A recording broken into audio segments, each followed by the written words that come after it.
নমস্কার, আপনারা দেখছেন জেলা বার্তা। আপনাদের সঙ্গে আমি শান্তিপ্রিয়া। রেওয়ার্ডের উদ্যোগে জেলায় প্রথম টোটো অ্যাম্বুলেন্স চালু হলো বীরভূমের রাজনগরে।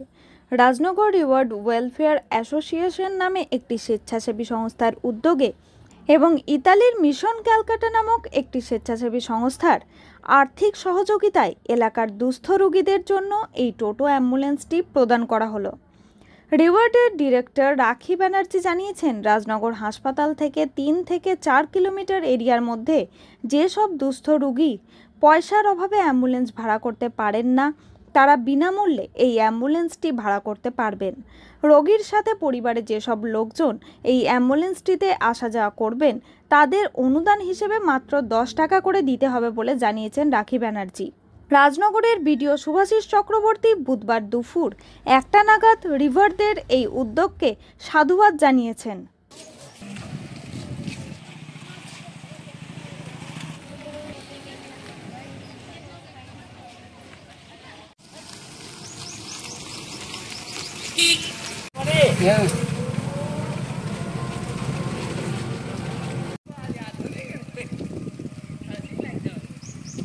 রেওয়ার্ড ওয়েলফেয়ার ফাউন্ডেশনের তরফ থেকে রাজনগর যে আমাদের ব্লক প্রাইমারি হেলথ সেন্টার আছে, ওখানে একটা বিনামূল্যে ওরা টোটো অ্যাম্বুলেন্স চালু করেছে। তো ওইটা ওনারা এসেছিলেন আমার কাছে, আমি গিয়েও ছিলাম। তাতে মানে এই যে উদ্যোগটা, এটা কিন্তু প্রশংসনীয়। কারণ আমাদের রাজনগর ব্লকের এমন অনেক প্রান্তিক এলাকা আছে যেখান থেকে লোকজনের পক্ষে রাত বিরেতে মানে অ্যাম্বুলেন্স জোগাড় করে পেশেন্টকে নিয়ে আসা খুব কষ্টসাধ্য ব্যাপার। তো এই উদ্যোগটা নিঃসন্দেহে তাদের ক্ষেত্রে খুব মানে একটা গুরুত্বপূর্ণ পদক্ষেপ এবং আমার মনে হয়। খান আরশাদের রিপোর্ট, ভয় টিভি, রাজনগর। নিয়ে নিচ্ছে একটি ছোট্ট বিরতি। ফিরে আসছি বিরতির পর। সঙ্গে থাকুন ভয়ের সঙ্গে নির্ভয়ে। সিউড়িতে অত্যাধুনিক চিকিৎসা পরিষেবা নিয়ে এলো সৃজন পলিক্লিনিক। ওষুধের দোকান সহ অত্যাধুনিক মানের প্যাথোল্যাব, কম্পিউটার তথা অত্যাধুনিক মেশিনে রক্ত, মল, মূত্র ও থাইরয়েড পরীক্ষার সঙ্গে এখানে রয়েছে বিশিষ্ট চিকিৎসকদের বসার চেম্বার। রোগীদের স্বাচ্ছন্দ্যের কথা ভেবে সম্পূর্ণরূপে এসি নিয়ন্ত্রিত সৃজন পলিক্লিনিকে রয়েছে বসার সুবন্দোবস্ত, বিশুদ্ধ পানীয় জল ও টয়লেটের ব্যবস্থা। এখানে বসছেন সিউড়ি সদর হাসপাতালের বিশেষজ্ঞ চিকিৎসক সহ অন্যান্য শহর ও হাসপাতালের বিশিষ্ট চিকিৎসকরা। সৃজন পলিক্লিনিক ও প্যাথোল্যাব, সিউড়ি, বীরভূম। সিউড়ি সদর হাসপাতালের পাশে ফাঁড়ি ঘরের উল্টো দিকে। Mobile number 8373071019, 9474437713, 9434326822। ফিরে এলাম বিরতির পর। ওয়াকফ বিল বাতিলের দাবিতে বোলপুরে বিক্ষোভ মিছিল।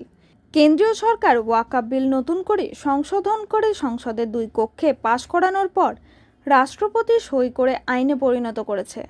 তারই প্রতিবাদে বোলপুরে বিক্ষোভ মিছিল হয়।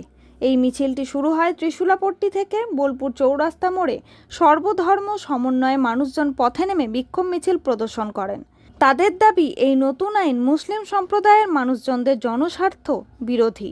তাই অবিলম্বে বিজেপি পরিচালিত কেন্দ্রীয় সরকারকে এই বিল প্রত্যাহার করতে হবে, না হলে আগামী দিনে বৃহত্তর আন্দোলনে পথে নামবে মুসলিম সম্প্রদায়ের মানুষরা। জমিয়তে উলামায়ে হিন্দ বীরভূম জেলার সহসভাপতি হাফিজ মোহাম্মদ ওবায়দুল্লাহ সাহেব বলেন, কেন্দ্রীয় সরকার সংসদ ভবনে তার সংখ্যাগরিষ্ঠতার জেরে এই ওয়াকফ বিল তীব্র বিরোধিতা সত্ত্বেও জোর করে পাশ করিয়ে নেয়। পরবর্তীকালে তা রাতের অন্ধকারে রাষ্ট্রপতির সইয়ের মাধ্যমে আইনে পরিণত করেছে। এতে মুসলিম সম্প্রদায়ের মানুষের ক্ষমতা খর্ব করা হয়েছে। তাই এরই প্রতিবাদে আমরা আগামীকাল 10ই এপ্রিল কলকাতার রামলীলা ময়দানে বৃহত্তর আন্দোলনের ডাক দিয়েছি। সেখানে সমস্ত মুসলিম সম্প্রদায়ের মানুষের কাছে আবেদন, আপনারা সবাই সমাবেশে যোগদান করুন। এদিন এই পথসভা ও মিছিলে পা মিলাবেন হালকাহা কাদেরিয়াল লায়েক বাজারের হুজুর পাক সৈয়দ জান আলী আল কাদেরি সহ প্রচুর ভক্তবৃন্দ, আদিবাসী সম্প্রদায়ের মানুষ সহ বিশিষ্ট সমাজসেবী মনীষা বন্দ্যোপাধ্যায় ও অন্যান্য বিশিষ্ট জনেরা উপস্থিত ছিলেন। আমাদের বন্ধু হিন্দু ভাইরা, ইসাইরা, তারা আমাদের শত্রু নয়। প্রশাসনের বন্ধুরা আছে, তারা আমাদের দাবি সম্পদ, তাদের সঙ্গে আমাদের কোনো শত্রুতা ব্যবস্থা নেই। আমাদের শত্রুতা, আমাদের তারা আল্লাহর নামে, মসজিদের নামে, মাদ্রাসার নামে, খানকার নামে, ঈদগাহের নামে, কবরস্থানের নামে কোটি কোটি সব কোথায় যাচ্ছে। আজও একটা কবি বলেছেন যে এক হি লাশ সে খেলেগা জমানা কব তক, দফন কর দিজিয়ে আখির ये तमाशा कब तक। কতদিন এই হিন্দু মুসলিম করে এই সরকার চলবে? এখনই এই কালো আইন এরা কাউরি নয়, আজকে আমাদের বিরুদ্ধে হচ্ছে, এটা কালকে আপনাদের বিরুদ্ধেও হবে। এই জন্য আমাদের সকলকেই যেই জায়গায় আমরা ইমাম হুসাইন আলাইহিস সালামকে আপনারা দেখতে পাচ্ছি আজকে উত্তরপ্রদেশে যেটা ব্রিটিশদের আমলে বলবৎ ছিল যে সরকারি মাদ্রাসাগুলো, যেগুলো আলিয়া মাদ্রাসা, সিনিয়র মাদ্রাসা, কি ইস্যু নিয়ে আজকে পথে নামতে হলো? আপনারা জানেন গত এক সপ্তাহ আগে ওয়াকফ অ্যামেন্ডমেন্ট বিল, সেটা পার্লামেন্টে এনডিএ সরকার সংখ্যাগরিষ্ঠতার জেরে তারা বিল এনেছে রাজ্যসভাতে, পার্লামেন্টে, রাজ্যসভায় এবং রাষ্ট্রপতি সই করে তারা সেটাকে আইনের রূপ দিয়েছে। এই ওয়াকফের সম্পত্তি এটা মুসলমানদের নিজস্ব সম্পত্তি। এটা আল্লাহর নামে, মসজিদের নামে, মাদ্রাসার নামে, খানকার নামে, তারা এক কথায় স্রষ্টার নামে ওয়াকফ করেছে। এই কয়েকশো বছর ধরে এটা ব্রিটিশরা যখন আমাদের দেশে ছিল তখন